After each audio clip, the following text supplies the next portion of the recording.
वो क्या नाम है इसका। सबसे पहले तो नमस्ते। अच्छा यहाँ रखिए ना। ये अपने एक्सरसाइज 1 डिस्कस कर ली थी या नहीं करी थी? हाँ भाई, एक्सरसाइज 1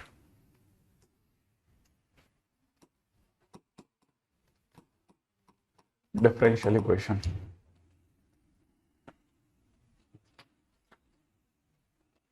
पहले 3 में तो कोई दिक्कत नहीं रही होगी।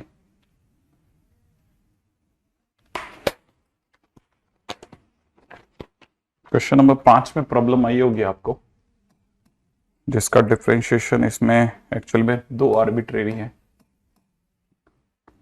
तो आपने जब इसको डिफरेंशिएट किया होगा तो डी वाई डी एक्स बराबर में निकल गया होगा minus x minus H upon नीचे वाई माइनस के आ गया होगा। ठीक है। फिर आपने जब दोबारा डिफरेंशिएशन किया होगा एक्स माइनस एच का 1 आया होगा, और यहाँ पे y माइनस के साइलेंट था, इसका second derivative D two by d x square बना होगा, और इधर डी वाई डी एक्स का होल स्क्वायर बन गया।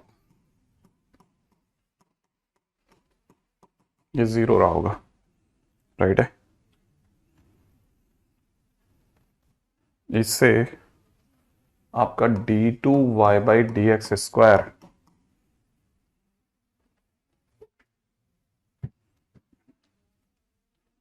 की जो वैल्यू आई होगी वो आ गई होगी माइनस में वाई डैश का whole square upon y minus k, और 1 भी तो आया होगा डी वाई डी एक्स का। अच्छा, डी वाई डी एक्स का होल स्क्वायर लिख लीजिएगा, वाई डैश का होल स्क्वायर, वाई डैश का whole square -1 upon y minus k, ये बन गया होगा आपका। सही है।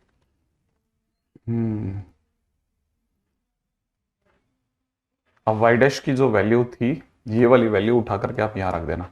ठीक है, ऑप्शन में सेटिस्फाई हो जाएगा, राइट है। ये एनसीईआरटी का क्वेश्चन है, वैसे भी आपको बता दूं। ठीक है। अगला क्वेश्चन जो था ना, जिसमें representing all line at the distance p, question number 6, उसमें आपको लाइन लेनी चाहिए y इक्वल टू में m x plus minus p under the root of 1 plus m square. ये ओरिजिन से p डिस्टेंस पर है एक लाइन। देखिएगा आप इसमें, अगर बाय द इसको देखेंगे ना, तब आपको क्लियर हो जाएगा कि लाइन ये लेनी है। ठीक है, 7वें में कोई इशू नहीं रहा होगा, 9वें में कोई इशू नहीं रहा होगा।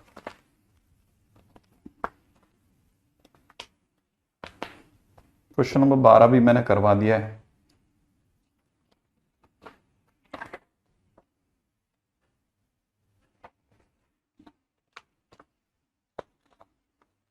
लीनियर इक्वेशन में कोई इशू नहीं रहा होगा। हाँ, क्वेश्चन नंबर 19 में इशू रहा होगा, क्वेश्चन नंबर 19 में इशू आया होगा आपको। इसमें बस इतना समझदारी रखना कि डी ओवर डी एक्स की वैल्यू आपकी minus y upon 2x minus 10y³ है। इसकी जगह आप चालू कर रहा ना, तो dx by d y is equal to minus में 2x माइनस में 10y³ अपॉन वाई से स्टार्ट कर देना। बस इसको उल्टा करके ओपन करना, वहां से आपका क्वेश्चन बन जाना चाहिए। 22 में कोई इशू नहीं, 23 में कोई इशू नहीं, 24वां भी आसान है। क्वेश्चन नंबर 25 में इशू आ सकता है आपको। जो क्वेश्चन क्या कह रहा है, sec square x into tan of y d x plus sec square y into में 10x dot d y equal to 0, है ना।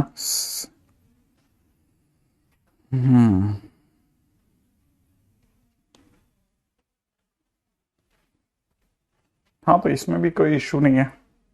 इसमें ऑप्शन है, इसे 10x इंटू 10y जो है, इसको अगर आप c मान करके डिफरेंशिएट करोगे, हो गया ये क्वेश्चन। डिफरेंशिएशन करो, ये आ जाएगा। हाँ, डिफरेंशिएशन ऑफ, बिल्कुल नवजोत, यही आंसर है। या 10x इंटू 10y से डिवाइड कर लो, एक ही बात है। क्वेश्चन नंबर 29 हो गया होगा। Question number 32, question number 30, question number 30 जो है, उसमें आपको z इंटू में log z के होल स्क्वायर से डिवाइड करना है, से डिवाइड, फिर वही dy बाई डी एक्स के पास वाले को टी लेना है, बस आपका काम हो गया, वहां से क्वेश्चन फिनिश हो जाएगा। राइट है, निपटे, बहुत अच्छी चीज है योगा करना, बहुत अच्छी बात है। अगर आप कर रहे हैं तो स्ट्रेस बहुत बुरी तरह से टूटेगा।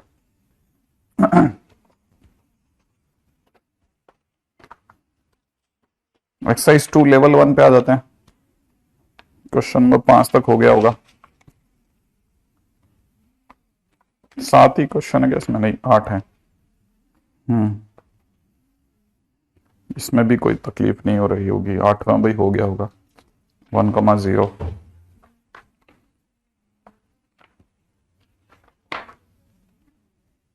10वां हो गया, 11वां मैंने करवा दिया।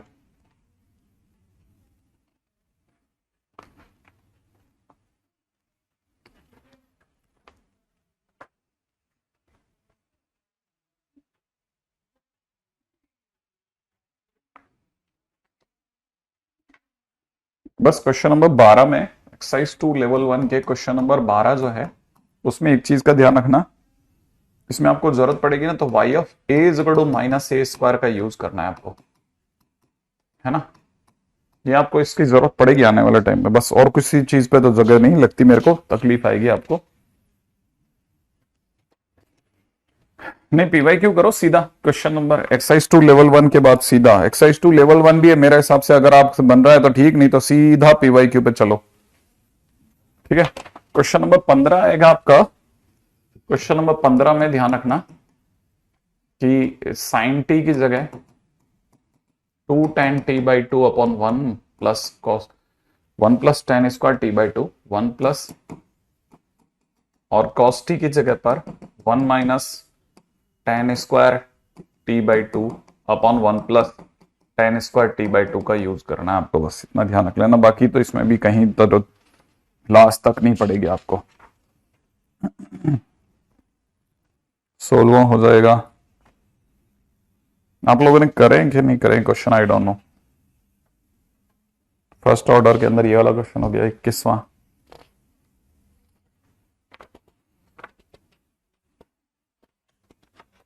बाईसवां क्वेश्चन बर्नौली का है। ठीक है, 23rd क्वेश्चन। 23rd क्वेश्चन में, क्वेश्चन नंबर 23 में एक्स कॉस 1 बाई एक्स है ना, x square into cos 1 by x से डिवाइड करना, ध्यान रख लेना भाई। ठीक है ना, स्टार्टिंग ही आप ऐसे करना, फिर तो कुछ नहीं है, फिर तो ये वाला केस है। और क्या है क्वेश्चन में, ये भी सिंपल है, किसी एक जगह पे भी रुकावट अभी तक तो दिख नहीं रही। आप लोगों ने करा होगा तो क्वेश्चन नंबर 21,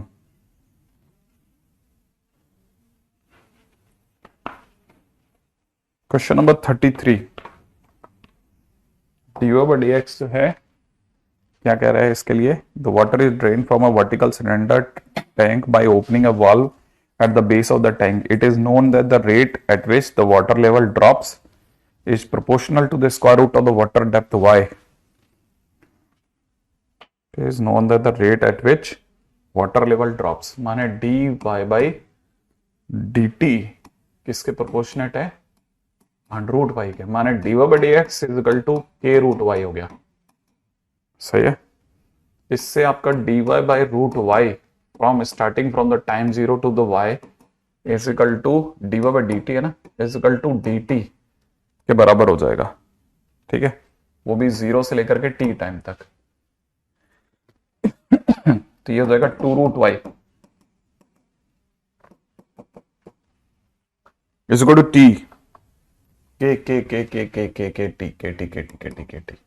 ठीक है, ओनली के टी, क्योंकि सी तो लग ही नहीं सकता, is equal to k T.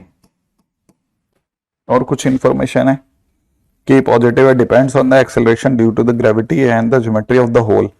T is measured in the minute and k is equal to 1/15। Then the time to drain the tank if water was, तो इसमें t की वैल्यू कितनी निकल रही है, t इज इक्वल टू निकल रहा है 2 under the root of y upon k, ये निकल रहा है। और ये कह रहे हैं कि जब पानी 4 मीटर गहरा हो तब से चालू कर रहे हैं।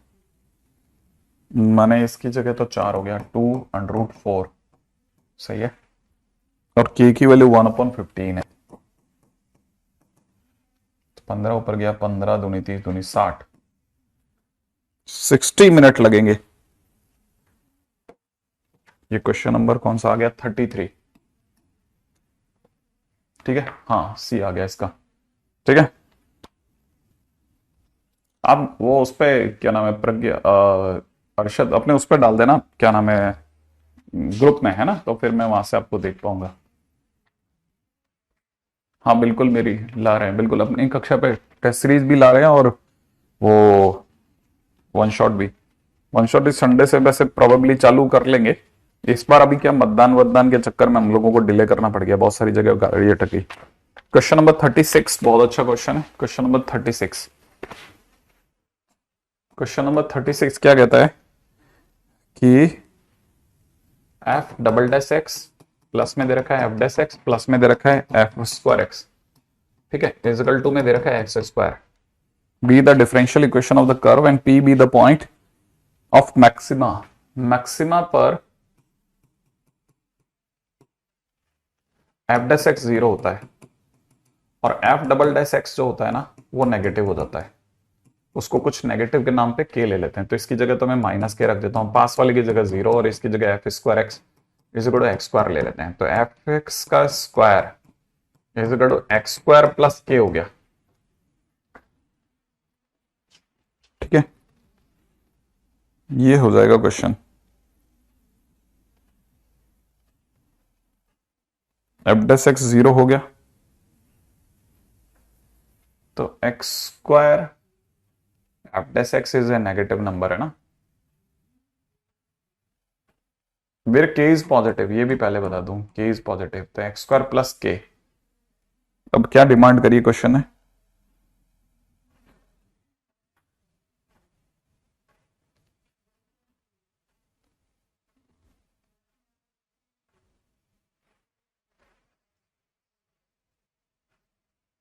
सही, यहां तक बराबर जा रहे हैं अपने को। सेकेंड डेरिवेटिव इतना, p the point of maxima, number of tangent which can be drawn to this,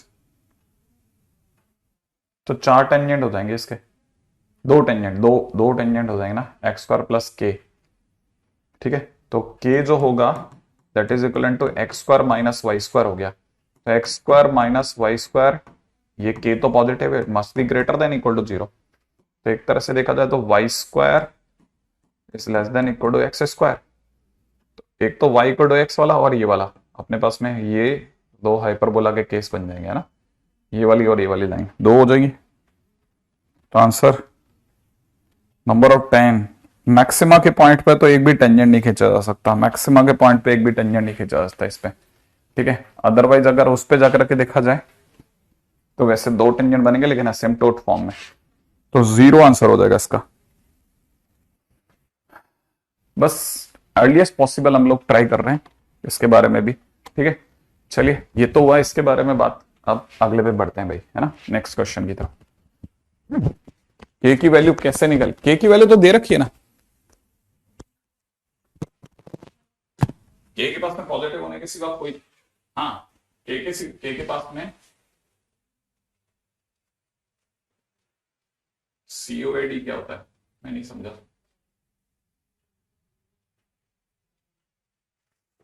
हाँ अभी बस नया चैप्टर की बात करें।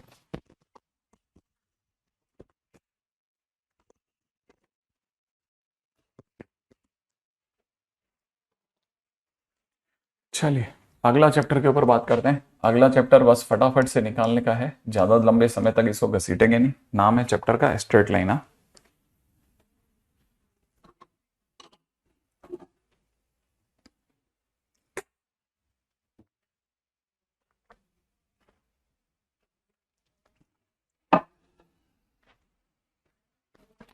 ठीक है, अगर बाई द वे देखा जाए तो स्ट्रेट लाइन की क्या खास बात है भाई? स्ट्रेट लाइन में जो सबसे पहले एनालिटिकल ज्योमेट्री होती है ना, उसके ऊपर सबसे पहले फटाफट से चर्चा कर लेते हैं।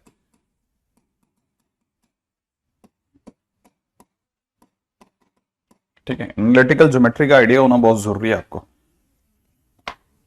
राइट है।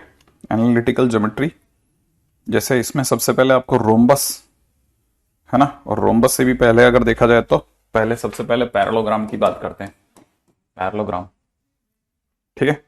अगर हम पैरेललोग्राम की बात करेंगे तो ऑब्वियस सी बात है, जो डायग्राम बनता है वो कुछ हद तक ऐसा बनेगा, इस प्रकार का डायग्राम होगा, जिसका नाम रख लेते हैं अपन लोग ABCD, ठीक है ना। बी से हम लोग इस पे परपेंडिकुलर डालते हैं, ये परपेंडिकुलर यहाँ ड्रॉप होता है, इसकी लंबाई P1 है। यहाँ से एक परपेंडिकुलर ड्रॉप होता है, इसकी लंबाई P2 है। इन दोनों के बीच का एंगल थीटा मान लेते हैं, राइट है। पैरेललोग्राम की खास बातें सबको पता है। पहली बात, AB लाइन जो होती है वो पैरेलल होती है CD लाइन के, और AD लाइन जो होती है वो पैरेलल होती है BC लाइन के, ये सबको आइडिया है। सेकेंड पॉइंट जो सबसे ज्यादा इंपॉर्टेंट है, डायगोनल्स जो होते हैं AC और BD वो एक दूसरे के बराबर नहीं होते, परंतु इनके जो मिड पॉइंट होते हैं वो एक ही जगह टकराते हैं, ठीक है। तो इससे बोलते हैं मिड पॉइंट कोइंसिडेंट।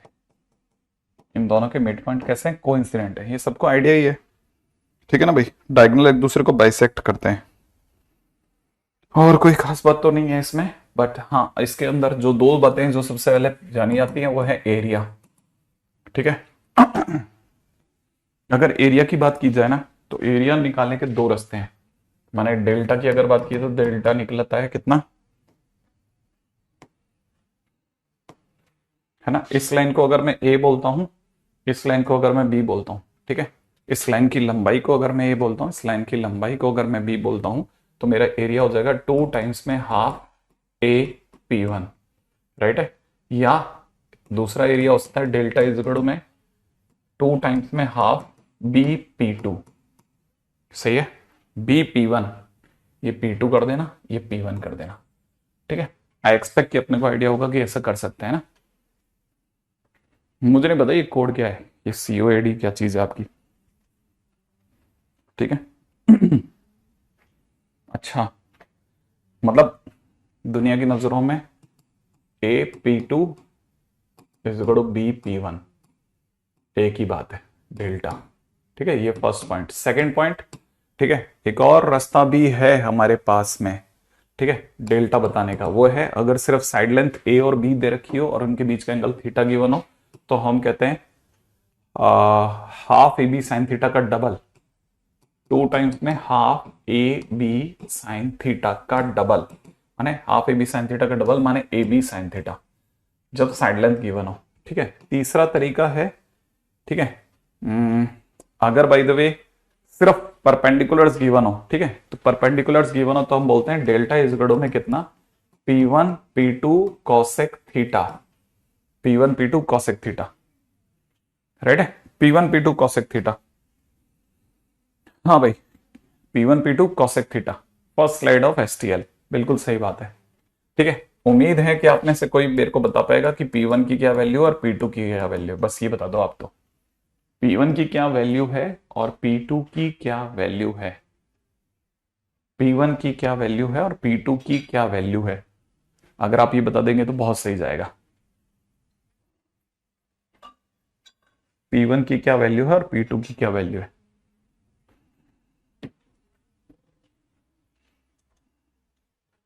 ये मतलब ये वाला फार्मूला हम लाए हैं, तो ये कहां से लाए हैं,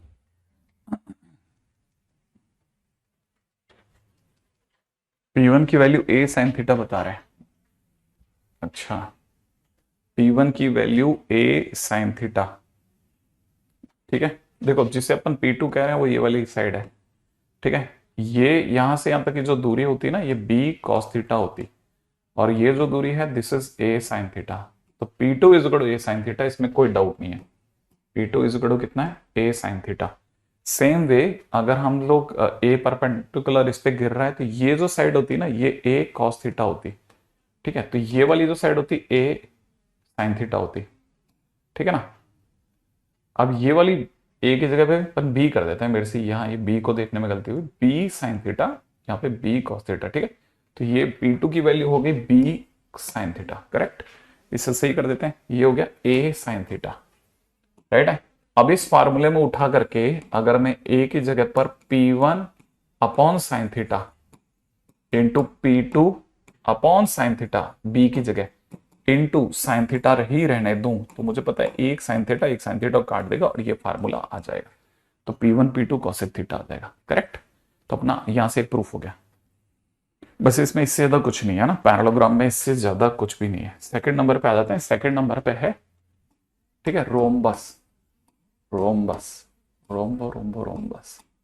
अभी जो रोम्बस है इसके बारे में भी सबको आइडिया है। प्यार से अपन सभी लोग इसको काजू कतली ही पुकारते हैं। ठीक है। इसकी खास बात क्या है, सारी साइड सेम होती हैं। इसके डायगोनल्स जो होते हैं वो इक्वल नहीं होते, परंतु इनका मिड पॉइंट एक ही जगह आके गिरता है, जैसे पैरेललोग्राम में गिरता है। ये साइड भी ए, ये साइड भी ए है। ठीक है, एक सेकेंड।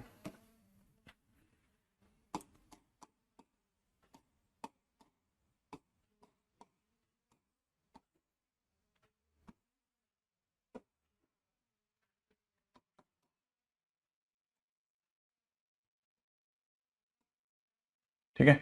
अरे वाह, आज तो कमाल ही हो गया। इसमें लगातार वायरसेस हैं। रोम्बस।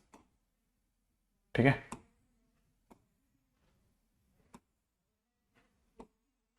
काम चलो बनाना पड़ेगा ये यार।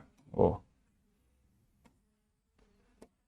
ठीक है, जो भी है इसका ये डायगोनल इक्वल नहीं होता। नाम रख लेते हैं ए बी सी डी। ठीक है, ये साइड ए, ये साइड ए, ये साइड ए, ये साइड ए, दोनों एक दूसरे से 90 पे मिलते हुए। इसका नाम D1, इसका नाम D2। सही है। और अब अगर देखा जाए तो हमारे पास में क्या क्या, all sides equal, first point, all sides equal. बड़ा कसा हुआ आइडिया है सबको कि हाँ सर सारी साइड्स इक्वल है।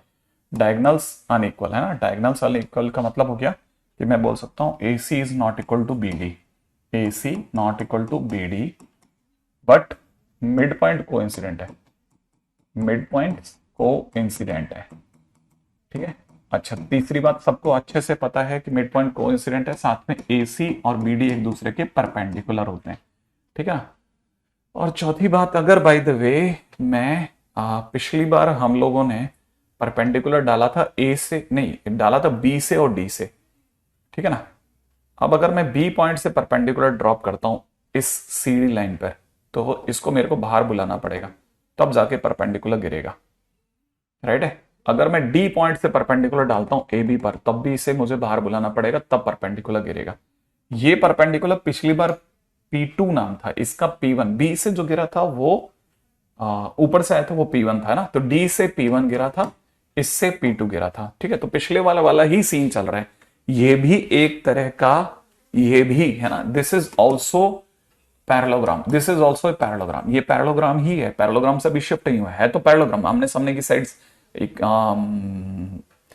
एक दूसरे के पैरेलल हैं, ये साइड्स भी एक दूसरे के पैरेलल हैं। ठीक है ना। तो अगर देखा जाए तो पैरेललोग्राम की सारी जरूरतें तो पूरी कर रहा है। तो अगर देखा जाए तो पैरेललोग्राम का जो एरिया था वही एरिया आज भी काम कर सकता है, और यहाँ पे P1 P2 आपस में बराबर है। तो चौथी चीज जो समझ में आती है कि P1 और P2 आपस में बराबर है, I will call it P। मैं अगर इससे P कहता हूं, ठीक है, तो इसीलिए जब मैं डेल्टा की बात करूंगा तो पिछली बार डेल्टा था AP1। ठीक है ना। तो इस बार ABCD सब A है, BP2 इसकी जगह मैं कह सकता हूं AP, फर्स्ट थिंग फर्स्ट। ठीक है। तो पांचवा पॉइंट डेल्टा AP होगा। छठा पॉइंट, डेल्टा का एक और फार्मूला था P1 P2 कोसेक थीटा, तो इस बार हो जाएगा P स्क्वायर। ठीक है, इस बार हो जाएगा P स्क्वायर कोसेक थीटा। ठीक है। तो मेरे पास बहुत सारे रास्ते बन गए। एक और चीज, ठीक है, इसके सिवा एक और भी फार्मूला जो दुनिया में फेमस है डेल्टा का, वो अगर याद हो तो half diagonal length 1 diagonal length 2। ठीक है। तो मेरा तो ख्याल है शायद हम लोग दोनों ही केसेस में, ठीक है, इसमें विन विन में रहेंगे। ठीक है, P स्क्वायर कोसेक थीटा वगैरह वगैरह। तो रोम्बस सेकंड केस है ना। अब थर्ड केस पे आ जाते हैं। थर्ड केस है स्क्वायर। ठीक है, स्क्वायर और रोम्बस में बस एक ही जगह फर्क है। स्क्वायर और रोम्बस में बस एक ही जगह फर्क है, सारी साइड सेम होती हैं, इसमें भी सारी साइड सेम होती हैं, बस इसमें डायगोनल की लेंथ इक्वल होती है। इसमें डायगोनल की लेंथ ACBD के बराबर होती है। ठीक है। मिड पॉइंट इसमें भी, मिड पॉइंट इसमें कोइंसिडेंट होता है, कोइंसिडेंट। ठीक है। तो first point, second point, third point क्या है? थर्ड पॉइंट है ऑल साइड्स इक्वल, और एरिया डेल्टा की अगर बात की जाए तो इस बार परपेंडिकुलर भी यहीं से यहीं गिर जाता है, यहीं से यहीं गिर जाता है, तो वैसे ही जरूरत नहीं पड़ती। ठीक है, तो अगर देखा जाए तो इस बार एरिया साइड्स का स्क्वायर। ठीक है, चौथे पॉइंट पे आ जाओ। चौथा पॉइंट है हमारे पास में पैरेललोग्राम, ये अब आ गया रेक्टेंगल। ठीक है, तो रेक्टेंगल की खास बात, फोटो तो सबको याद ही है, नाम ABCD। ठीक है, ये अगर लेंथ है ये भी A होगी, ये B है, ये भी B होगा। ठीक है ना, तो ऐसा बताने लायक तो यही है कि बस AC BD के बराबर है। ठीक है, मिड पॉइंट कोइंसिडेंट है। ठीक है, लास्ट में मिड पॉइंट कोइंसिडेंट है, और AC और BD एक दूसरे के परपेंडिकुलर नहीं है। हाँ, इसमें AC और BD एक दूसरे के परपेंडिकुलर इसमें भी होते हैं, माने यहाँ पे भी 90 लगाता है भैया, है ना। अच्छा, और डेल्टा ए भी होता है।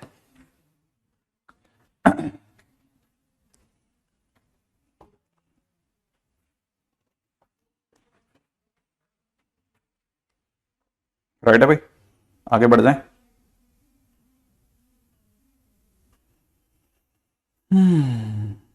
मतलब इसमें एनालिटिकल ज्योमेट्री के अंदर अगर देखा जाए, चार ये फेमस जो डायग्राम है वो ये हो गए।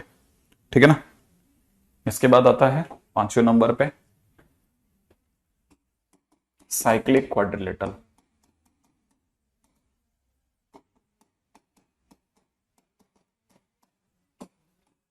हर किसी को पता है सर्कल में बनने वाला किसी भी तरह का क्वाड्रिलेटरल जो होगा साइक्लिक क्वाड्रिलेटरल कहलाएगा। ABCD सबको पता है, थीटा ये है तो ये वाला 90 माइनस तो पाई माइनस थीटा होगा, ये भी सबको पता है।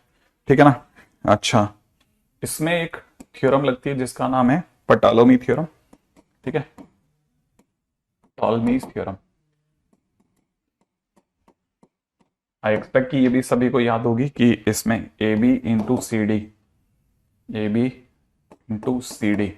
प्लस में AD इंटू BC बराबर किसके होगा, बराबर किसके होगा, AB इंटू CD। सही लिखा था ना, AB इंटू CD। ठीक है, AB into CD AD into BC इस गड़ू किसके होगा, इस गड़ू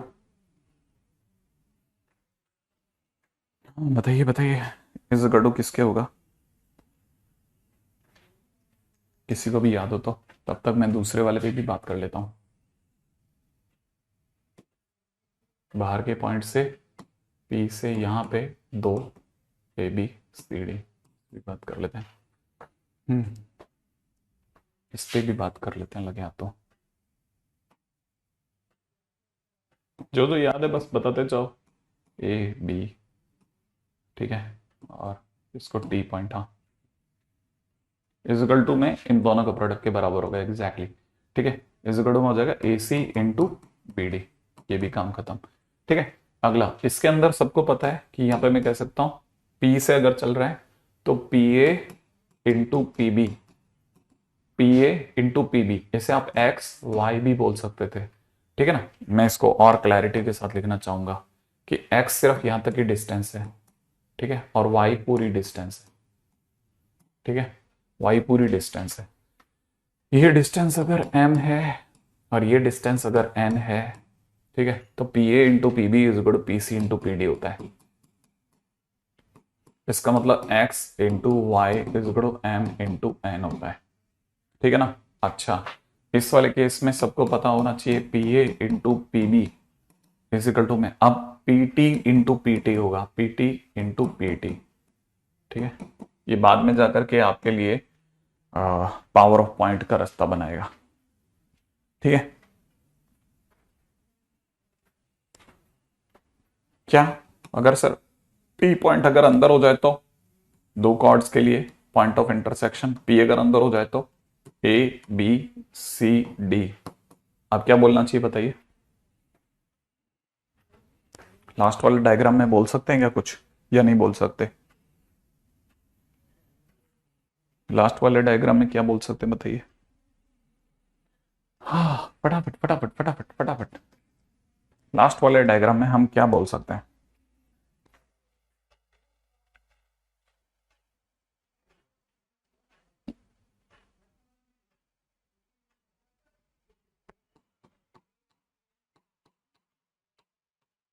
पी ए इंटू पी सी,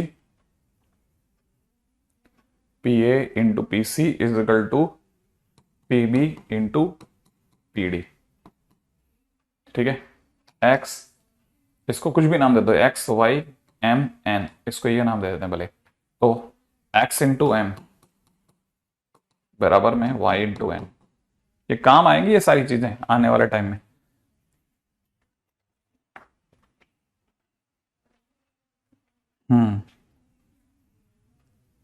ठीक है। अच्छा, अब अगले पॉइंट पे चलते हैं। नेक्स्ट एनालिटिकल ज्योमेट्री का अगला पॉइंट है ना, छठे के बाद सातवें पे आ जाते हैं। 7 नंबर पे है हमारे पास में सेंट्रॉइड। आई एक्सपेक्ट कि सबको रटा हुआ होगा सेंट्रॉइड के बारे में। ठीक है, ए बी सी, ठीक है, मेड बाय डैश डैश। बताओ मेड बाय किससे, ये किससे बनता है? तब तक अपन डायग्राम बना लेते हैं। डी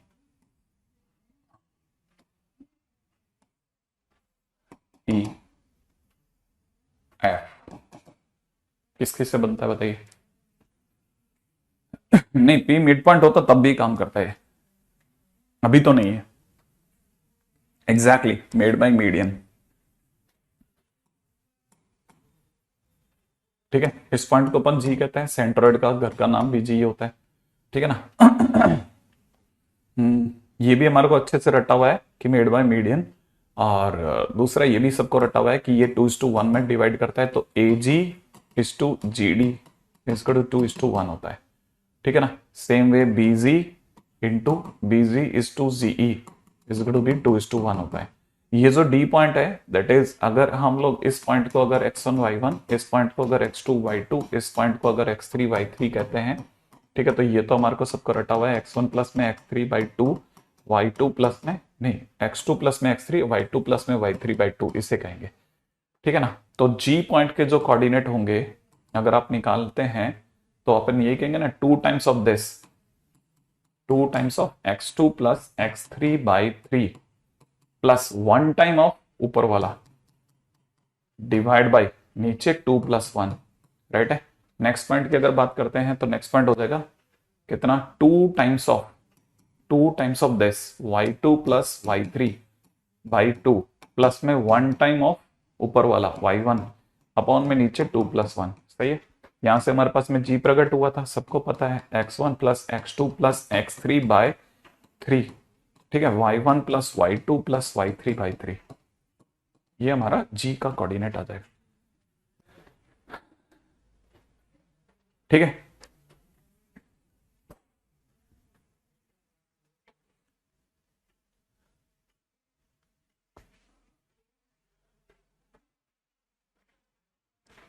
नहीं आयुष, मेरे को तेरी बात नहीं पकड़ना है। ठीक है, ये तो हो गया अपने पास सेंट्रॉइड। सेंट्रॉइड के बाद में अगले पॉइंट पे बात करते हैं। अगला पॉइंट इज इन सेंटर। 8वां point is incentre. Incentre, ठीक है। आप जल्दी से सोच लो, मेड बाय, खाली जगह रख रहा हूं, तब तक आप दिमाग लगाओ, मैं तब तक डायग्राम बनाता हूं। ठीक है, A B C, A B C made by something, this one, this one, and अगले को तो इसमें से जाना ही पड़ेगा। ठीक है, इस पॉइंट का नाम डी, इस पॉइंट का नाम ई, इस पॉइंट का नाम एफ। हाँ भाई, made by exactly internal angle bisector. बिंदास, सही बोल रहे हो तुम लोग, इंटरनल एंगल बाइसेक्टर। ठीक है, इंटरनल एंगल बाइसेक्टर, ये और ये लेंथ बराबर है, ये और ये लेंथ बराबर है। और इंटरनल एंगल बाइसेक्टर की खास बात क्या होती है ना, ये वाली साइड्स की लंबाई है ना, ये सबको पता है, बी के सामने वाली साइड्स की लंबाई बी है और सी ए के सामने वाले साइड्स की लंबाई ए होती है। ठीक है ना। तो ये सी के सामने वाली साइड की लंबाई बी सी होगी, और ये जो डी पॉइंट होगा ना, ये सी को बी इज टू ए के रेशो में काटेगा। जो इनकी साइड्स होती है ना, बी इज टू ए के रेशो में काटेगा डी पॉइंट। ठीक है ना। और इससे जो मिलता है ये अपने आप में आई कहलाता है। इंटरनल इन सेंटर को हम लोग आई कहते हैं, इसको, इसका घर का नाम आई है, इसलिए याद रखना वो जी है, ये आई है। ठीक है। अब आई की क्या खास बात होती है ना, आई की खास बात ये होती है कि इसको इससे अगर बाय द वे हम लोग ये साइड लेंथ जो होगी ना, है ना, इन साइड लेंथ को अगर टच करता हुआ एक सर्कल बनाते हैं ना, तो एक सर्कल बिल्कुल इसको सेंटर बना करके बनाया जा सकता है, ठीक है ना। हालांकि ये बिल्कुल भी सही नहीं है एक सर्कल, ठीक है, लेकिन फिर भी बस एक आइडिया दे रहा हूं। अच्छा, और खास बात क्या है, ये इस पे 90 नहीं है, इस पे 90 नहीं है, ध्यान रखना, सिर्फ इंटरनल एंगल बाइसेक्टर है, ये यहाँ पे 90 नहीं है। 90 अगर ड्रॉप होगा तो वो यहाँ कहीं ड्रॉप होगा, 90 यहाँ कहीं ड्रॉप होगा, और वो जो होगा ना वो स्मॉल आर कहलाएगा। अच्छा खैर, आई के लिए अगर बात की जाए ना, तो इस वाले पॉइंट को अगर हम लोग x1 y1, इस वाले पॉइंट को अगर हम लोग x2 y2, इस वाले पॉइंट को अगर हम लोग x3 y3 कहते हैं ना अगर, तो हमारे को पता होना चाहिए आई के कोऑर्डिनेट जो होते हैं a x1 plus b x2 plus c x3 upon side की लंबाइयां a plus b plus c से डिवाइड होता है। ये तो इसका x कोऑर्डिनेट हुआ, a y1 b y2 plus में c y3 अपॉन में नीचे a plus b plus c से डिवाइड हो जाएगा। ये इन सेंटर है, राइट है, इन सेंटर में ये ध्यान रखना ना। चले आगे, है ना।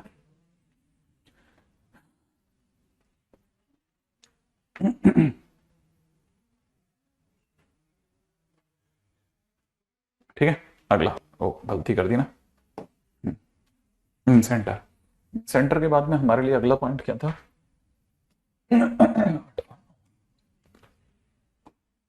Ninth is ortho centre.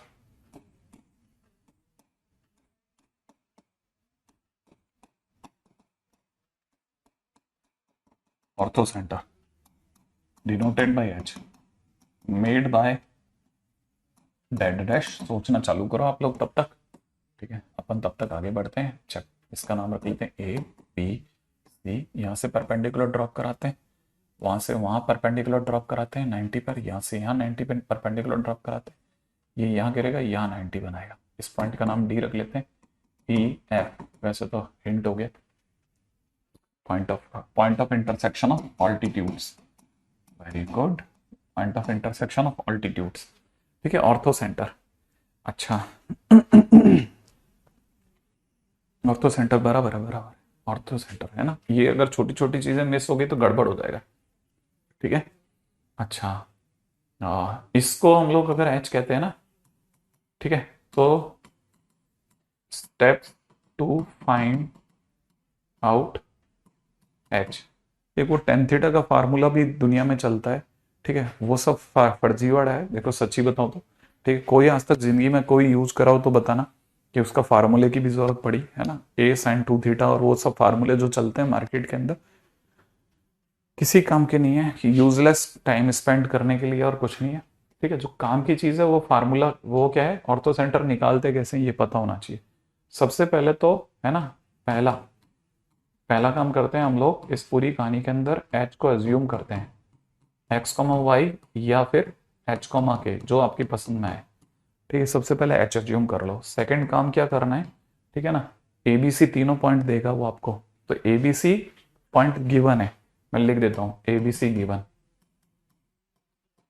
अगर एबीसी दिए गए हैं ना तो आपको निकालना है, ठीक है, स्लोप ऑफ ए एच, ठीक है, slope of A H, A H की स्लोप निकालना है ना, और उसको स्लोप ऑफ बीसी से मल्टीप्लाई कर देना, ठीक है, -1 आएगा। यहां से आपके पास में फर्स्ट इक्वेशन आ जाएगी, ठीक है। सेकेंड, है ना, अगला काम क्या करना, slope of B H multiplied by slope of, ठीक है, ए सी, इन दोनों के प्रोडक्ट से -1 आएगा, उससे आपके पास में इक्वेशन नंबर 2 आ जाएगी बस, है ना। Equation solve equation 1 and equation 2, यही इसका सबसे सही रास्ता है, इससे आंसर खटखट आ जाता है, ठीक है, इससे आपका आंसर खड़ा खट आ जाएगा। अब मुझे नहीं लगता कि इसमें किसी भी तरह का कोई इश्यू आता है, ठीक है। कुछ एक इंपॉर्टेंट पॉइंट्स हैं जिन पर नजर रखना, वैसे सबको पता है फिर भी बता देता हूं। इंपॉर्टेंट पॉइंट क्या है, पहला इंपॉर्टेंट पॉइंट यह है कि इन नॉर्मल ट्राइंगल,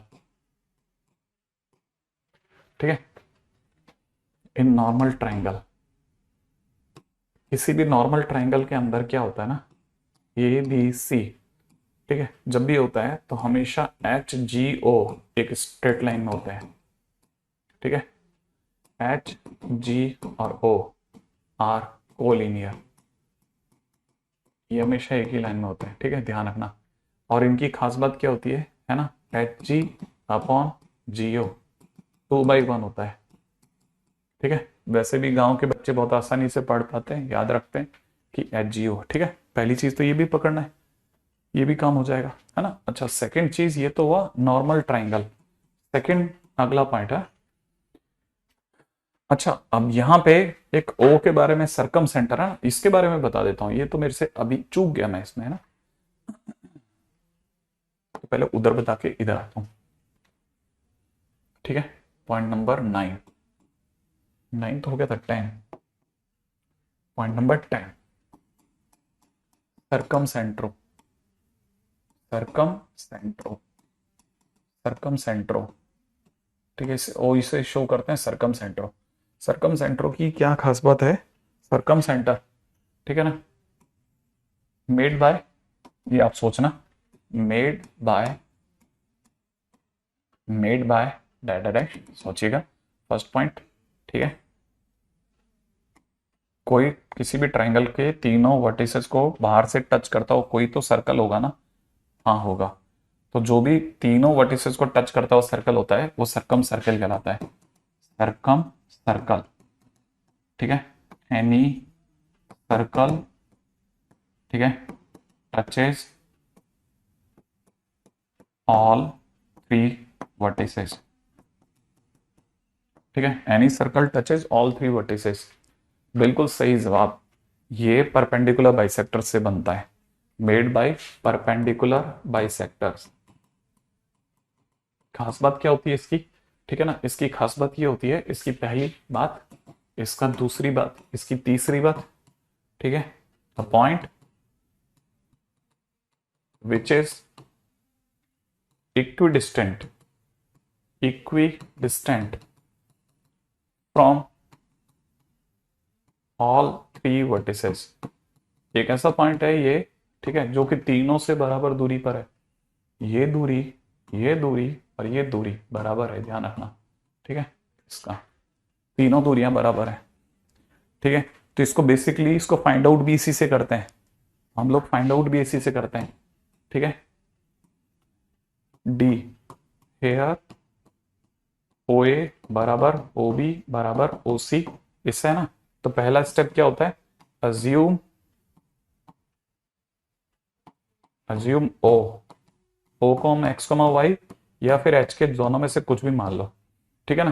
फिर सेकंड स्टेप क्या होता है, solve O A equal to O B and O A is equal to O C, ठीक है। दोनों को सॉल्व कर लो, ठीक है। इससे आपको इक्वेशन 1 मिल जाएगी और फिर इससे आपको इक्वेशन 2 मिल जाएगी। सॉल्व इक्वेशन 1 एंड 2, बस जैसे आप दोनों को सॉल्व करोगे आपका ओ आ जाएगा, ठीक है।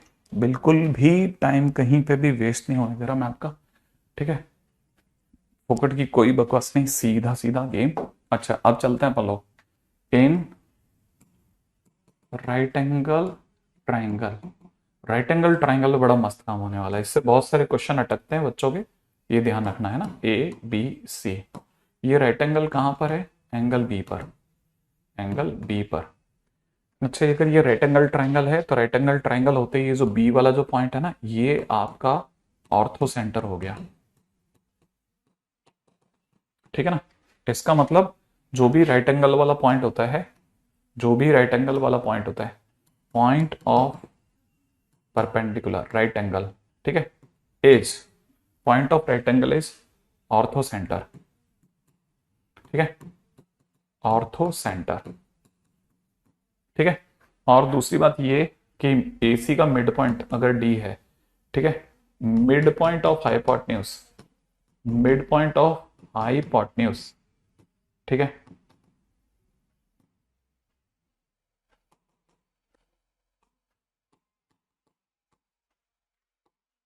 इज सरकम सेंटर, सरकम सेंट्रो,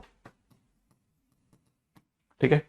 क्यों, क्योंकि यहां राइट एंगल ट्राइंगल को घेर करके अगर मैं सर्कल बनाता हूं ना, अगर राइट एंगल ट्राइंगल को घेर के सर्कल बनाता हूं तो सेमी सर्कल में ही 90 बन सकता है। इसका मतलब बाकी पीछे वाला तो किसी को टच भी नहीं करेगा एरिया, तो वो ऑटोमेटिकली वो इसका मिड पॉइंट हो गया। अगर वो इसका मिड पॉइंट हो गया तो एक और खास बात चमक के बाहर आ जाएगी, ये साइड्स, ये साइड और ये साइड इक्वल हो गई, ठीक है ना। तो इसकी एक और खास बात क्या हो गई, इसकी एक खास बात होगी AD is equal to CD is equal to BD, और तीनों की वैल्यू R के बराबर होती है।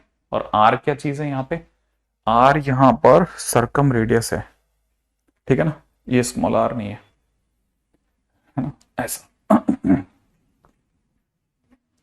अच्छा, अगले पे आ जाते हैं, C है ना, C की बात करी जाए,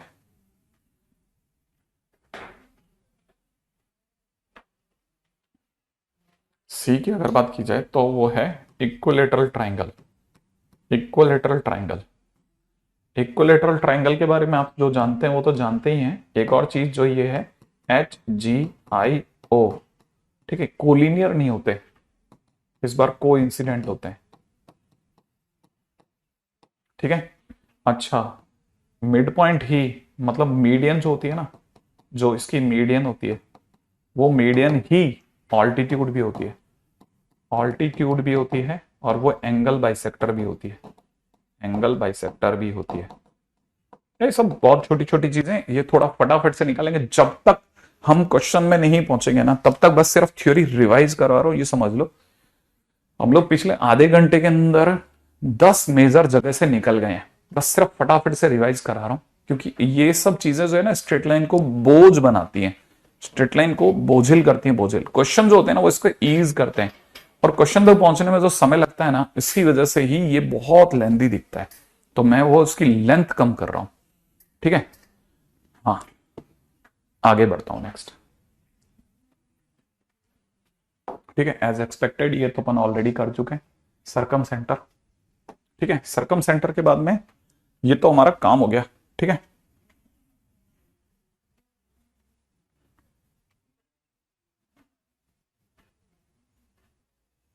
ठीक है, next point is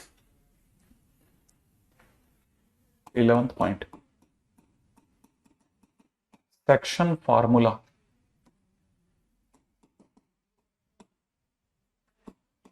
as expected दो तरह का डिवीजन होता है, ए और बी के बीच में अगर कोई पॉइंट सी हो, इस पॉइंट को अगर आप x1 y1 कहते हो, इस पॉइंट को अगर आप x2 y2 कहते हो, ठीक है। और सी पॉइंट जो है ना, इसको ऐसे पढ़ते हैं, ठीक है। इसको बी पॉइंट बोलूंगा पहले तो मैं, ताकि वो सभी जगह सेम रहेगा। AP upon PB is equal to M by N होता है, M बाय N, ठीक है। और P पॉइंट के जो कोऑर्डिनेट होते हैं ना, P पॉइंट के कोऑर्डिनेट जो होते हैं M x2 प्लस में N x1 अपॉन में M प्लस N होते हैं, इधर M y2 प्लस में N y1 अपॉन में M प्लस N होता है। आई एक्सपेक्ट कि ये सबको पता है, ठीक है ना। और मिड पॉइंट होने पर, मिड पॉइंट अगर हो जाए तो यही P point x1 plus x2 by 2 और y1 प्लस y2 बाई 2 होता है, ठीक है। ये मिड पॉइंट ऐसा होता है, HGIO, ठीक है। ये भी काम खत्म, क्योंकि ये सब चीजें बच्चों का गेम है, ठीक है। ये हो गया internal angle, internal, internal bisector, ठीक है। अब आते हैं एक्सटर्नल डिवीजन, एक्सटर्नल डिवीजन, ठीक है। इससे ज्यादा बेटर शब्द इसके लिए इंटरनल डिवीजन ही है, ठीक है। एक्सटर्नल डिवीजन में स्टोरी क्या है, एक्सटर्नल डिवीजन में स्टोरी ये है कि ये वाला पॉइंट अगर A है, B यहां है, अरे वाह ये काम करना चालू कर दिया। तो ये वाला पॉइंट अगर x1 y1 है, ये वाला पॉइंट अगर x2 y2 है, तो जो P पॉइंट होगा ना, है ना, वो H K अगर है, ठीक है, तो अभी भी AP अपॉन PB ही काम करेगा। और जैसा है ना AP अपॉन PB अगर M/N है ना, तो यहाँ पे भी M/N होगा। लेकिन सर अगर AP अगर M हो गया तो आपके हिसाब से ये लंबाई M हो गई और ये वाली N हो गई, एग्जैक्टली तो ये जो चीज है ना, जिसको मैं चटाई का फूल बोलता हूँ, इसमें N वाला हिस्सा बाहर आ जाएगा, और N वाला हिस्सा अगर बाहर आ गया ना तो P बीच में पड़ जाएगा, ए यहां पड़ जाएगा, बी यहां पड़ जाएगा। तो अब जो यहाँ एपी था ना वो तो एम ही रहेगा, लेकिन ये जो बाहर आया ना ये माइनस एन हो जाएगा, ठीक है ना, ये माइनस एन हो जाएगा, ध्यान रखना। अच्छा, अगर ये माइनस एन हो गया तो पी पॉइंट, इस पॉइंट के कोऑर्डिनेट अगर हमने x1 y1 लिए, इस पॉइंट के कोऑर्डिनेट अगर x2 y2 लिए, तो जो पी पॉइंट के कोऑर्डिनेट हो जाएंगे ना आपकी बार m x2 माइनस में n x1 अपॉन में m माइनस n कहलाएगा, और यहाँ m y2, ठीक है, माइनस है ना n y1 अपॉन में m माइनस n कहलाएगा। आई एक्सपेक्ट कि ये सबको याद है, ठीक है। कैसे पता चलता है कि डिवीजन सर एक्सटर्नल है, ठीक है, if ratio is negative then division is external, ये इसकी पहचान है। जैसे कोई बोले कि -2:3 के रेशियो में डिवाइड हो रहा है, ठीक है, ठीक है, तो आप समझ जाते हैं तुरंत कि डिवीजन एक्सटर्नल है, ठीक है, ये हुआ एक्सटर्नल डिवीजन। इसमें ऐसा अभी तक तो कोई खास पॉइंट है नहीं जहां पे हम लोग रुकें।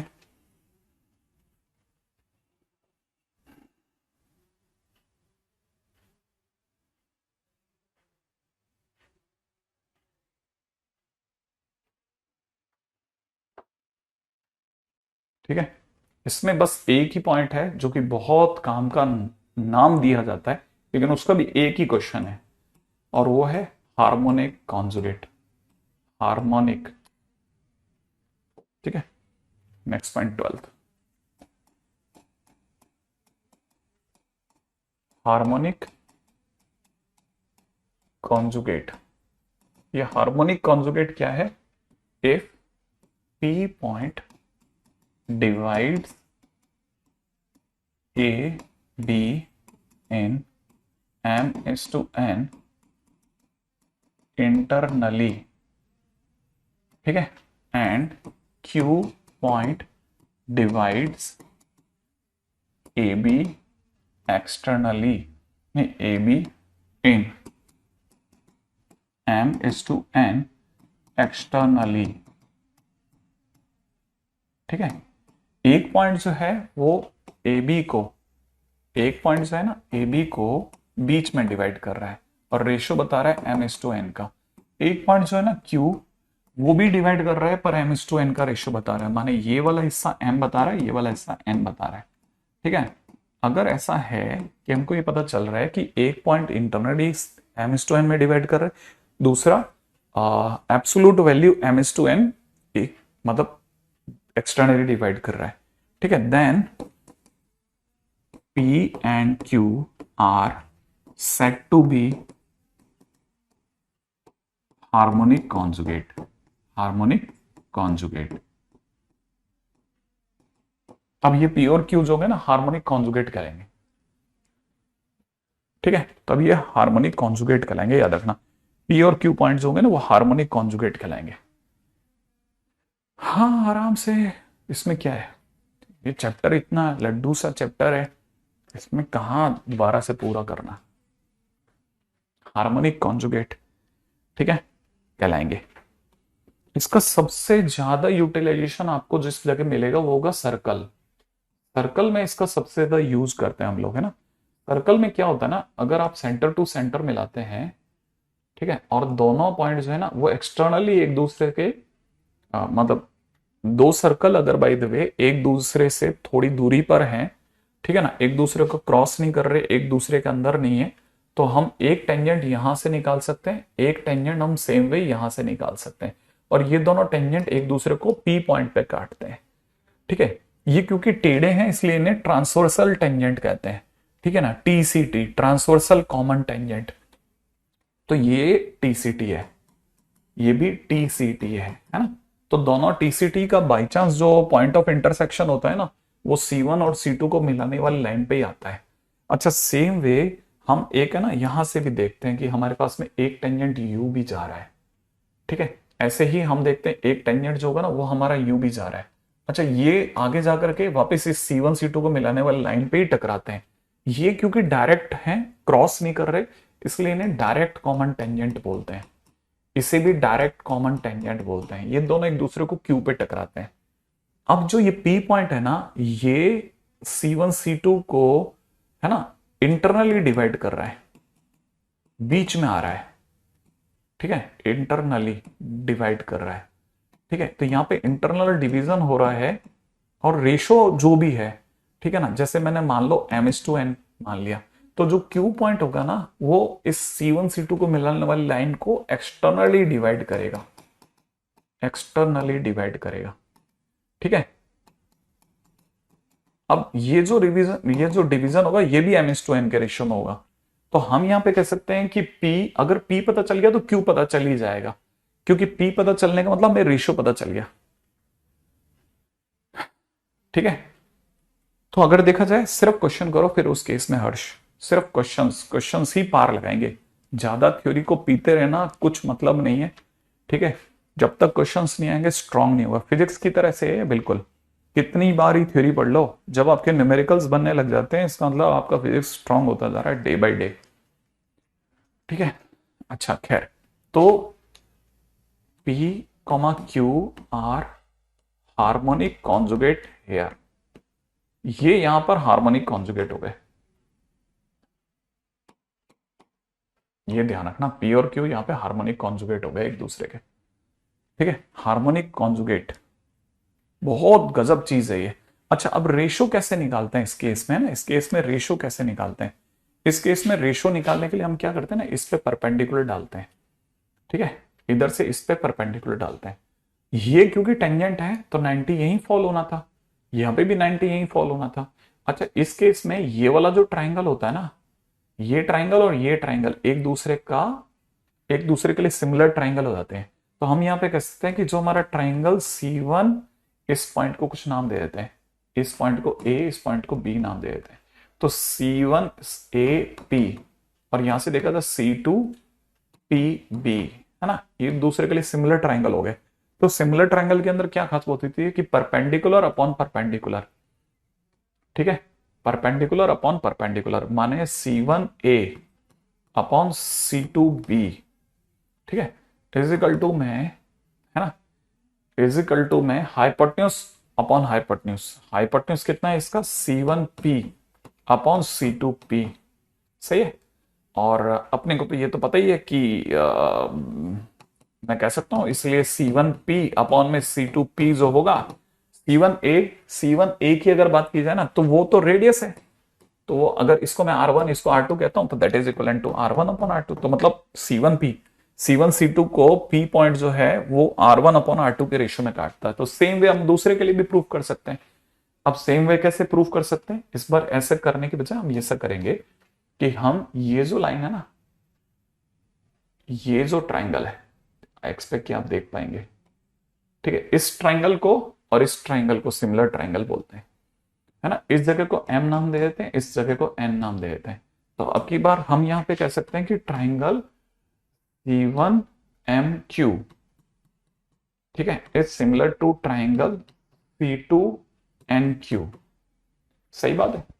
और ये R1 है और ये R2 है, तो मैं कह सकता हूं कि perpendicular upon perpendicular C1M upon C2N is equal to C1Q बड़े वाले का बेस, बड़े वाले का hypotenuse, sorry C1Q is the hypotenuse, is equal to C2Q, यही होगा। और C1M अपॉन C2M, इसलिए C1Q upon C2Q is equal to में R1 अपॉन R2, वही सेम R1 अपॉन R2 के रेशियो में, इसका मतलब P और Q जो होंगे ना वो सेम रेशियो में काटेगा M/N के, बस काम खत्म। ये हार्मोनिक कॉन्जुगेट है। तो हार्मोनिक कॉन्जुगेट तो बेस्ट एग्जांपल जो माना जाता है वो ये वाला, ये माना जाता है कि हार्मोनिक कॉन्जुगेट का ये बेस्ट एग्जांपल है, राइट। अगले पे बढ़ जाते हैं, नेक्स्ट, ठीक है, अगर आप भी देखना चाहो तो देख लो भले,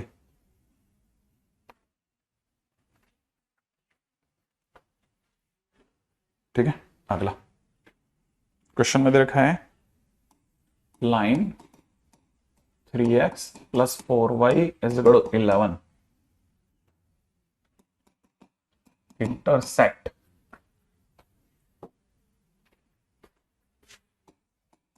line 3x plus 4y is equal to 11 intersect coordinate axis at A and B. Coordinate axis at A and B. Find for triangle ABC. ABO है ना, क्योंकि और पहली चीज जो निकालनी है वो निकालना है इन सेंटर, ठीक है ना. सेकंड क्वेश्चन में निकालना है इन रेडियस. थर्ड निकालना है सरकम सेंटर, ठीक है. फोर्थ निकालना है सरकम रेडियस, ठीक है. अगला निकालना है ऑर्थो सेंटर, ठीक है. उसका अगला निकालना है सेंट्रॉइड, ठीक है. 5-6 चीजें निकाल लेते हैं. अच्छा, ये हमारे को पता है कि 3x plus 4y is equal to 11 जो है, इसमें ये वाली साइड पॉजिटिव है तो x भी पॉजिटिव है और y भी पॉजिटिव है. x और y पॉजिटिव अपने आप में फर्स्ट क्वाड्रेंट की बात करता है, तो फर्स्ट क्वाड्रेंट में से कट करती हुई ये लाइन जा रही है, ठीक है ना. अपने को ये भी बहुत अच्छे से पता है कि 3x plus 4y is equal to 11 में ये वाला पॉइंट अगर अपन ने इसको O माना, इसको A माना, इसको अगर अपन B कहते हैं, तो जो A पॉइंट होगा उस पर y 0 होता है, तो y के 0 होते ही x की वैल्यू 11/3 हो जाएगी, राइट है. और इस पॉइंट के कोऑर्डिनेट 0,11/4 हो जाएंगे, और ये वाला पॉइंट हमें रटा हुआ है 0 0 है ही. तो first thing in centre. In centre के बारे में बताने से पहले मैं आपको बता दूं, ये लेंथ हमारी 11/3 है, राइट है. ये जो लेंथ है हमारी 11/4 है, राइट है. ये जो लेंथ है ना, ये वाली जो लेंथ है ये बड़ी इंटरेस्टिंग है. ये हम निकाल सकते हैं 11/3 माइनस 0 का होल स्क्वायर प्लस में 0 माइनस 11/4 का होल स्क्वायर. तो एक बात तो पक्की हो गई कि 11 आ गया बाहर, अंडर रूट में रह जाएगा 1/9 प्लस 1/16 है ना भाई. तो ऊपर 25 बन गया, तो यहां से हो जाएगा 11 इंटू 5/16 का 4, इसका 3, माने आंसर आ जाएगा 55/12, ठीक है. तो पहला काम तो यहां से मिल गया. मेरे पास में तीनों साइड्स की लेंथ है, ठीक है. तो अगर आप मुझसे फर्स्ट थिंग पूछोगे कि इन सेंटर क्या होगा, तो इन सेंटर के लिए मैं लिखूंगा इन सेंटर इज इक्वल टू से 55/12 multiplied by 0 plus 11/3 multiplied by ऊपर वाले का x plus 11/4 multiplied by 11/3 divide by 55/12 plus 11/3 plus 11/4. एक काम खत्म. y कोऑर्डिनेट की अगर बात करते हैं तो 11/3 multiplied by 11/4 plus 55/2 multiplied by 0 plus 11/4 multiplied by इसका y 0 अपॉन में 55/12 प्लस में 11/3 प्लस में 11/4. सही बात है. और अगर इसके आंसर की बात की जाए तो ऊपर से आ रहा है 11/12, नीचे का एलसीएम भी 12, तो 12 कट गया, तो ऊपर हो रहा है 11 इंटू 11, नीचे आपके पास में आ रहा है 55 प्लस 44 प्लस 33. सही है. 77 प्लस 55 77 प्लस 55, ठीक है. 7 और 5 12, 1 132. सही है. नीचे आ रहा है 132. सही है. कितना प्यारा नंबर है ना. नीचे इधर भी 132 ही आ रहा है और ऊपर की तरफ यहां पे भी 11 इंटू 11 ही आ रहा है. क्या कहते हो आप? 11 से मेरा जहां तक ख्याल है ये 12 बार कटता है. 11 से मेरा जहां तक ख्याल है ये 132 आ रहा है, ये भी 12 बार कटता है. इंटरेस्टिंग पॉइंट है. अपना लाइन क्या है 3x प्लस, तो अपना पॉइंट आ गया कितना, अपना पॉइंट आ गया 11/12 11/12 11/12 11/12. अपने लाइन गलत ले ली थी. 3x plus 4y is equal to 12 होता तो क्वेश्चन थोड़ा आसान हो जाता, लेकिन अच्छा है, कैलकुलेटिव होना बुरा नहीं है। ठीक है, तो कैलकुलेटिव है तो चलेगा, कोई बात नहीं। ये तो हुआ हमारा सुंदर सजीला इन सेंटर। अब रही बात इन रेडियस, है ना। तो आई एक्सपेक्ट कि अपने को पता चल गया है कि हमारा जो पॉइंट निकला वो निकला 11/12, 11/12, राइट है। तो ये जो डिस्टेंस है यहां से और यहां से, ये दोनों ही 11/12 और 11/12 है। बाई चांस ये एक्स एक्सिस है, तो आपको पता चल गया होगा कि जो स्मॉल आर है, ठीक है ना, स्मॉल आर माने इन रेडियस जो है, ठीक है, वो यही, ये परपेंडिकुलर से तो निकलेगा, तो यही तो बनेगा। तो अगर देखा जाए तो ये पूरा 11/12 है, क्योंकि ये बाई चांस परपेंडिकुलर ड्रॉप हो गया। परपेंडिकुलर से ही तो रेडियस निकालते हैं, तो वो भी काम हो गया। अब आ जाइए क्वेश्चन नंबर सी पर, कि हमें चाहिए सर, ठीक है, सरकम सेंटर। सरकम सेंटर मतलब एक ऐसा पॉइंट जो तीनों से बराबर दूरी पर हो। तो यहां पर मैं आपके लिए लाना चाहूंगा कि अपने को पता है, मैं सी की जगह डी पे पहले जाऊंगा, तो सी कोमा डी एक साथ उठा रहा हूं, ठीक है। तो मैं बोल रहा हूं this is right angle triangle, right angle triangle, और इसका मतलब जो मिड पॉइंट ऑफ, है ना, ए बी होगा, है ना, वो ही सरकम सेंट्रो होगा, माने ओ होगा। तो ओ के कोऑर्डिनेट निकल रहे हैं 11/6, और यहां निकल रहे हैं 11/8। याद है ना, इन दोनों का सम बाई 2, इन दोनों का सम बाई 2, तो 11/6, 11/8। तो पहला पॉइंट तो हमारे पास जो निकल के आ रहा है ना, वो निकल के आ रहा है ये। तो सरकम सेंटर तो हमारा ये निकल गया, सरकम सेंटर, ठीक है। अब चाहिए सरकम रेडियस, तो इसकी ओरिजिन से डिस्टेंस, ठीक है, तो डी डिस्टेंस ऑफ, या यूं चलिए डिस्टेंस बिटवीन, ठीक है, 11/6, 11/8 एंड 0, 0, इन दोनों के बीच की दूरी निकाल लेते हैं। तो अंडरूट, बस डिस्टेंस निकालेंगे तो 11 का स्क्वायर तो बाहर आ जाएगा, तो 11 बाहर आ गया, अंडरूट में छोड़ के आए 1/36 प्लस 1/64, तो आपका आंसर ऊपर हो जाएगा 110 बटा नीचे 6 इंटू 8, बाकी आप कर लोगे इसमें, ठीक है। ये आपका डी आ गया। अब चलते हैं हम लोग क्वेश्चन नंबर एफ की दुनिया में, राइट है। क्वेश्चन नंबर एफ, एफ क्या कहता है? एफ कहता है कि साहब अब हमें, ना ना एफ क्यों, ई, ई, ई क्या कहता है? ई चाहिए कि सर ऑर्थो सेंटर भी बता देते तो सही रहता। हाँ, ये तो तुमने अच्छी बात बोली कि ये भी पता चल जाता, तो लेकिन मैं ई से पहले एफ पे जाऊंगा, फिर मैं एफ पहले ले रहा हूं। सेंट्रॉइड, सेंट्रॉइड, इस कहानी का सेंट्रॉइड क्या होगा सर? इसका 0, इसका 11/3, इस वाले का फिर से 0 और डिवाइड बाई 3, उसका 0, इसका भी 0, और ऊपर वाले का 11/4/3। तो सर ये तो हो गया 11/9, 11/12, ये मेरा जी आ गया सर। ओके, अब देखो मेरे पास क्या क्या पड़ा है। मेरे पास आई पड़ा है, मेरे पास ओ पड़ा है, मेरे पास एच, एच की बात की जाए तो एच, एच मतलब ई, इसका ई। अगर आपने मुझसे इसका ई पूछा, ऑर्थो सेंटर, तो ऑर्थो सेंटर जो होता है इस कहानी का, ऑर्थो सेंटर जो होगा वो इसका राइट एंगल वाला पॉइंट होगा, ठीक है। तो राइट एंगल वाला पॉइंट कितना निकल रहा है? राइट एंगल वाला पॉइंट है 0, 0, ऑर्थो सेंटर भी ले लो। तो अपने पास सब कुछ अवेलेबल था इस क्वेश्चन के अंदर। अगर देखा जाए ना, हम इसमें पार्टिकुलरली एक ही क्वेश्चन के अंदर सब निकाल गए, ठीक है। तो अगर देखा जाए तो सेंट्रोइड हो गया, सरकम सेंटर, सरकम रेडियस, बिंदा, सारे गेम कंप्लीट इसके तो, राइट है। अगले क्वेश्चन में चलते हैं, नेक्स्ट क्वेश्चन। अगला क्वेश्चन कहता है कि अगर x1, x2, x3 are roots of x³ minus 3px² plus 3qx minus 1 equal to 0, find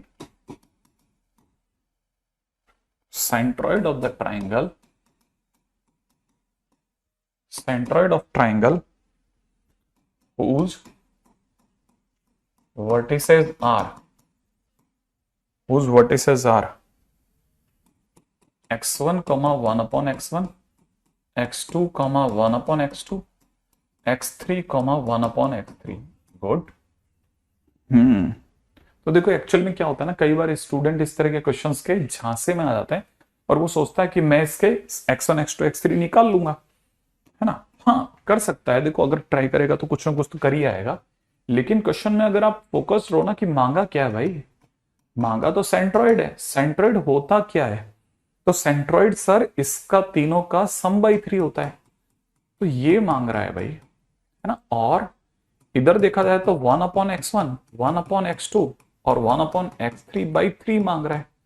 तो देखोगे ना तो थोड़ा और ध्यान से देखो, ये तो फिर भी चलो इस पे तो क्या ही बात करें, ये जो पास वाला भी इसको अगर आप जमा के देखोगे ना तो आपको दिख जाएगा x1 plus x2 plus x3 upon नीचे हमारे को दिख जाएगा x1 x2 plus x2 x3 plus, sorry गलती गलती गलती गलती गलती गलती गलती गलती गलती गलती गलती, ठीक करो ठीक करो ठीक करो ठीक करो ठीक करो ठीक करो, ठीक है। एलसीएम देखेंगे ना तो एलसीएम आ जाएगा इसका 3x1 x2 x3, यहां पर जाएगा x1 x2 x2 x3 plus x3 x1, सही है, ये आ जाएगा। और आपको इसको देख करके सबका आइडिया हो जाएगा कि अगर इसके रूट्स अगर x1 x2 x3 है ना, तो आपको तीन चीजें पता है। एक तो sum of roots, sum of root जो होता है माइनस बी बाई होता है, तो माइनस 3p बाई 1 माने 3p हो गया, ठीक है। अगर sum of product of root, sum of product of root taken two at a time पूछा गया, तो एक तरह से आपसे सिग्मा x1 x2 ही तो पूछ रहा है, दैट विल बी 3q। और अगर कोई प्रोडक्ट ऑफ रूट पूछ रहा है तो दैट इज माइनस, अगला minus of minus D by, तो डी इसका ऑलरेडी -1 है, माइनस डी बाई ए से, अब इसका आंसर 1 आ जाएगा। अब बोलो सर, अब आपके पास में शायद सब पड़ा है, सिग्मा x1 ये रहा, तो उसकी वैल्यू हो जाएगी 3p बाई 3, राइट है। x1 x2 ये दे रखा है 3q बाई 3 इंटू 1, ठीक है। तो आपका आंसर आ जाएगा p, q।